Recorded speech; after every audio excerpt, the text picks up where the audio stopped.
Why does Jesus turn water into wine to begin his ministry? Well, let's go to John chapter 2, verses 1 through 11. On the third day a wedding took place at Cana in Galilee. Jesus' mother was there, and Jesus and his disciples had also been invited to the wedding. When the wine was gone, Jesus' mother said to him, "They have no more wine."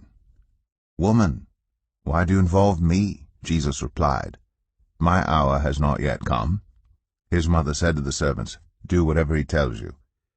Nearby stood 6 stone water jars, the kind used by the Jews for ceremonial washing, each holding from 20 to 30 gallons. Jesus said to the servants, "Fill the jars with water." So they filled them to the brim. Then he told them, "Now draw some out and take it to the master of the banquet." They did so. And the master of the banquet tasted the water that had been turned into wine. He did not realize where it had come from, though the servants who had drawn the water knew. Then he called the bridegroom aside and said, "Everyone brings out the choice wine first, and then the cheaper wine after the guests have had too much to drink. But you have saved the best till now." What Jesus did here in Cana of Galilee was the first of the signs through which he revealed his glory, and his disciples believed in him.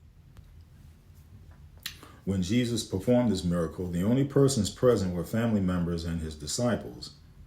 Jesus could have demonstrated his power before a great crowd somewhere else, but he began manifesting himself to family because he wanted the endorsement of family.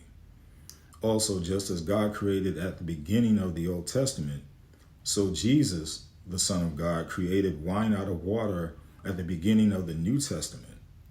Since water was the fulfillment of the law for the purifying of the Jews in John 2:6, Jesus was demonstrating that his message of grace is greater than the Old Testament message of judgment.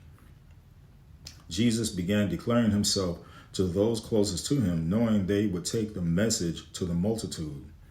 Wine, a symbol of joy, demonstrated that Jesus came to bring joy into the world. Enough said.